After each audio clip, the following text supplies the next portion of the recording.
Question number 3, Barbara Kuriger. Thank you, Mr Speaker. My question's to the Minister for Climate Change Issues and asks, how is the government helping New Zealanders better understand what action New Zealand is taking to tackle climate change?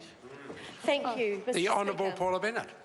Today I released this snapshot outlining all the action New Zealand is taking to tackle climate change. It highlights the significant work going on across central and local government as well as in the private sector. For example, we have programs in place to encourage foresters to plant 17 million trees by 2020 and to double the number of electric vehicles each year.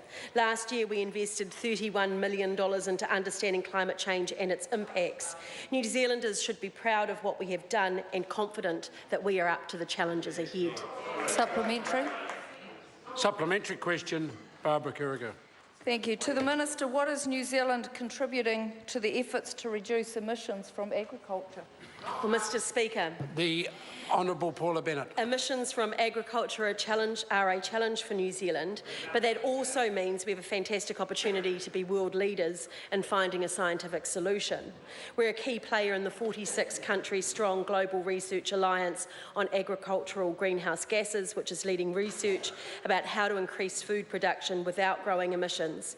And our farmers are already changing, and without some of the efficiency improvements that they have made, our agricultural emissions would have increased by 40% since 1990.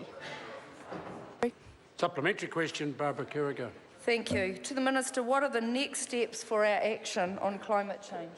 Mr Speaker. The Honourable Paula Bennett. Well, Mr Speaker, as I've said, we have got a lot to be proud of, but equally I think we've got a lot of work to do.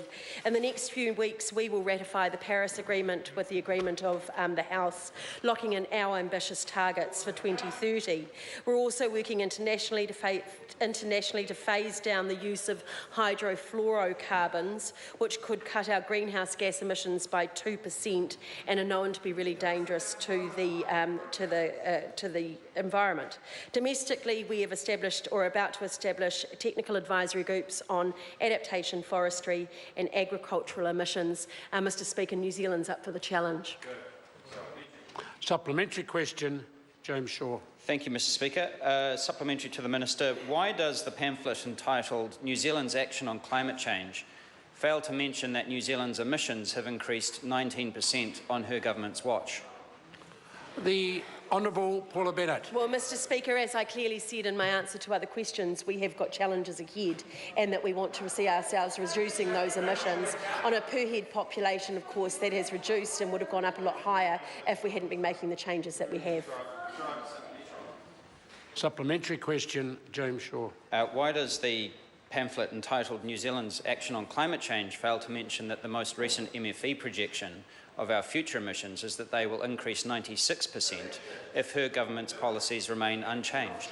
Well, Mr Speaker, The Honourable Paula Bennett. because as the back page clearly says, we are going to change. We need to do more. We're up for the challenge and we are going to bend that curve.